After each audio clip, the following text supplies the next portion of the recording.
कर दिया। देखो आजकल की बात करें या फिर इस माहौल में हमेशा सुना होगा कि लोकतंत्र खतरे में है, लोकतंत्र खतरे में है, लोकतंत्र को हमें बचाना है। सब सुने हो, लोकतंत्र को हमें क्या करना है, बचाना है। अक्सर इस बात को बोला जाता है कि जो सत्ता में है, जो पार्टी सत्ता में है, उसकी वजह से लोकतंत्र खतरा में है और लोकतंत्र को बर्बाद कर रहा है। ठीक है, उसकी बात कुछ हद तक सही भी हो जाता है। क्या सिर्फ जो पार्टी सत्ता में है, क्या उसी से लोकतंत्र खतरा में है? लोकतंत्र का अर्थ ही क्या होता है? जनता का शासन। अगर उस पार्टी की वजह से लोकतंत्र खतरे में है तो जनता फिर क्या कर रही है? लोकतंत्र में सारा कंट्रोल किसका है? जनता का होता है।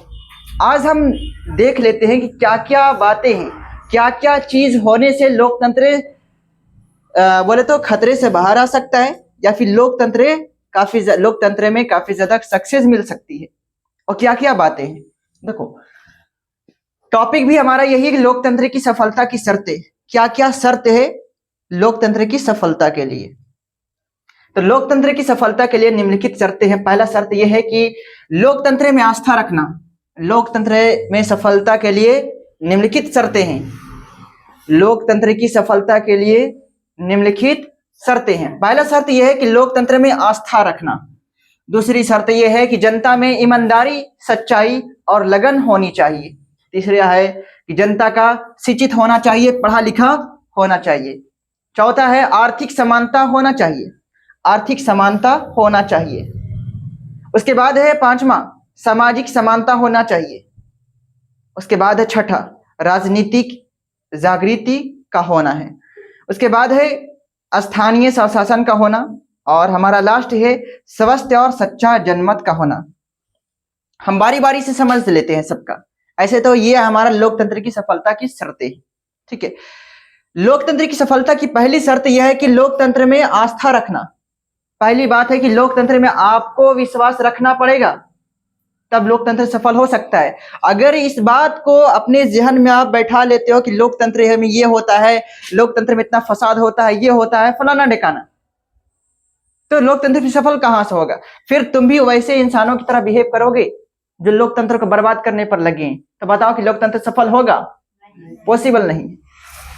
दूसरा है कि जनता में ईमानदारी, सच्चाई और लगन होनी चाहिए।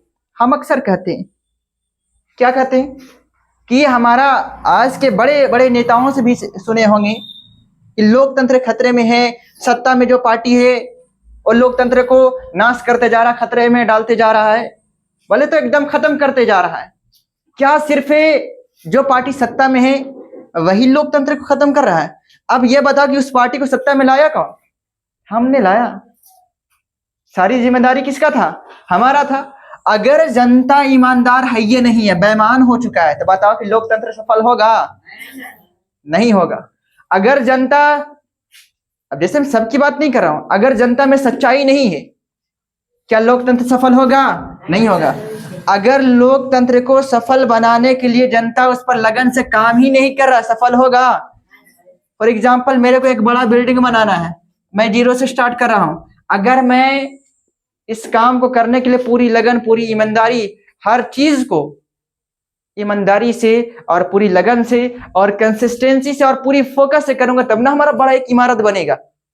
ठीक है, अभी हमारा स्थिति दयनीय है, लेकिन अगर हम जिस मकसद को पाना चाह ले, उस मकसद को हम पा करके रहते हैं।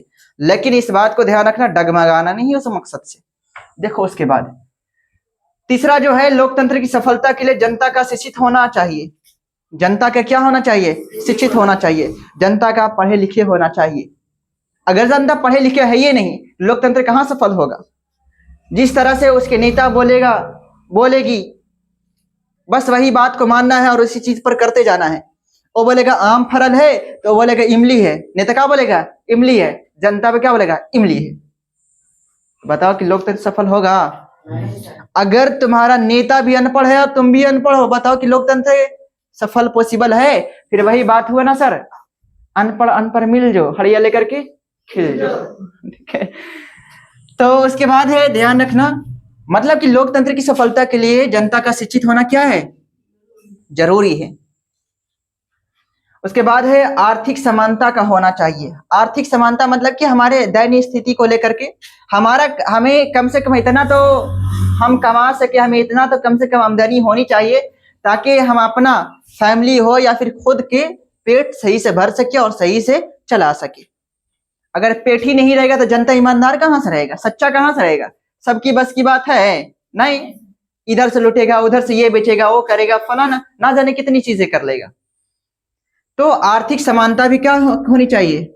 आर्थिक समानता भी होनी चाहिए। इसी के संदर्भ में एक बंदा का नाम था कोल। क्या नाम था? कोल। इसने कहा था कि आर्थिक समानता के अभाव में राजनीतिक स्वतंत्रता निरर्थक है। इसके संबंध में, आर्थिक समानता के संबंध में कोल ने क्या कहा था? कोल ने कहा आर्थिक समानता के अभाव में, आर्थिक समानता के कमी में राजनीतिक स्वतंत्रता निरर्थक है। उसके बाद ध्यान रखना 5वां पॉइंट, सामाजिक समानता होना चाहिए। समाज में जितने लोग रह रहे हैं, चाहे वो अमीर हो, चाहे गरीब हो, चाहे हिंदू हो, मुसलमान हो, जैन हो, चाहे जो भी धर्म का हो, सबका कैसा अधिकार होना चाहिए? समान होना चाहिए। सबको मिलजुल कर रहना चाहिए। अगर यहाँ दंगा फसाद हो रहा, वहां हो रहा है, ये नेता भड़का रहा है, वो भड़का रहा है, तो बताओ कि जनता में समानता है ही नहीं। सिर्फ ये लोग बहकावे पर ये कर जा रहे, वो कर जा रहे हैं। क्या बताओ कि वो देश तरक्की कर पाएगा? तरक्की नहीं कर पाएगा। क्यों? क्योंकि आपका जनता ही यहाँ पे तरक्की नहीं चाह रहा, तो कहाँ से होगा तरक्की? और खुद चाह रहा कि मैं एक दूसरे पर मारूं, एक दूसरे को पीटूं। बताओ कि मारपीट से तुम्हारा तरक्की हो जाएगा? अगर ऐसा होता तो सबको मारे पीटने लगो, तरक्की हो जाएगा फिर अच्छा से। तो ऐसी बात नहीं, ठीक है। उसके बाद ध्यान रखना सामाजिक समानता का होना क्या है, यह भी जरूरी है। राजनीतिक जागृति का होना, ठीक है। राजनीति रूप से, पॉलिटिक्स रूप से तुम्हें जागृत भी होना चाहिए कि हमारा अधिकार क्या है, हमें कैसा नेता चुनना है, हमें क्या करना है, हमारा नेता कौन बेस्ट है, कौन हमारे लिए क्या कर सकता है, यह भी होना जरूरी है। ये नहीं कि किसी के पास पैसा है और बुद्धि भ्रष्ट है, वैसे तुम नेता को चुनेगा, क्या करेगा? हाँ पैसा वाला तो था, लेकिन हमको पास भी जितना पैसा था ना वो भी लेके चल गया। बताओ कि तुम डेवलप कर पाएगा? और तुम्हारी स्थिति बद से बदतर होते जाएगी। तो राजनीतिक जागृति का भी होना क्या है, अनिवार्य है। उसके बाद स्थानीय स्वशासन का भी होना अनिवार्य है लोकतंत्र की सफलता के लिए। और लास्ट जो है सबसे इंपॉर्टेंट, स्वस्थ और सच्चा जनमत का होना चाहिए। स्वस्थ मतलब कि ईमानदारी से वोट देना है। स्वस्थ रूप से क्या मतलब है कि आप पूरी आजादी से वोट दो, आप जिसे चाहो उसे चुन सकते हो, लेकिन इस बात का भी ध्यान रखो कि कौन हमारे लिए बेस्ट है।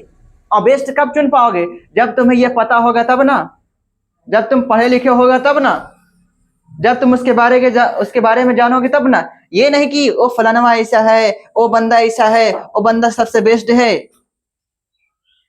कोई कोई बंदा ये भी होता है सिर्फ दिखलावा के लिए बेस्ट है, अंदर से उसकी आग जल रहा होता है कि हम जनता को कब लूट ले, एकदम सब खखोर के एकदम निकाल ले एकदम।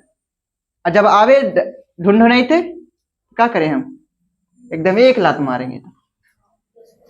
तो ऐसी नेता को भी नहीं चुनना है, इसलिए तुम्हें पढ़ा लिखा होना भी क्या है, जरूरी है। आज क्या है, नेता ज्यादातर इंडिया में अनपढ़ है, जनता भी ज्यादातर क्या है, क्या करेगा? अगर बोल देगा, अगर किसी के पास कोई मेन लीडर अगर गलत काम भी रहेगा बोलेगा हाँ है, जनता भी क्या बोलेगा, हाँ है, पता नहीं कुछ, फिर भी एकदम एक से एक नारा मारे जा रहा है। तो पढ़े लिखे क्या करना है, हम सबको पढ़े लिखे होना क्या है, जरूरी है। ठीक है कोई दूसरा बंदा नहीं पढ़ रहा है, वो काम कर रहा है, वो अलग अलग काम कर रहा है, ठीक है हमारे पास परेशानी है, पैसा नहीं है, बहुत सारी चीज का प्रॉब्लम है, हमें एक घर का इकलौता बेटा है, बड़ा है सबसे। देखो पढ़ाई के लिए ये सब ज्यादा मायने नहीं रखता, ठीक है तुम बाकी काम भी करो और पढ़ाई का भी मत छोड़ो, ठीक है 1 ही घंटा पढ़ेंगे लेकिन हम डेली पढ़ेंगे कंसिस्टेंसी से। बात समझ में आई? आप लोग भी पढ़ाई को कभी छोड़ना नहीं, पढ़ाई को अभी टाइम और वक्त है, अभी 9 में हो, 9 से 10 में जाओगे, वक्त गुजरने में वक्त नहीं लगता, इसलिए वक्त है, अपने वक्त की कदर करो, वरना वक्त तुम्हें कदर फिर नहीं देगा, इज्जत नहीं देगा। समझ रहा है? और जब वक्त इज्जत ना दे तो फिर कौन देगा इज्जत? बाकी बाय बाय टाटा, समझा? बंद कर दो।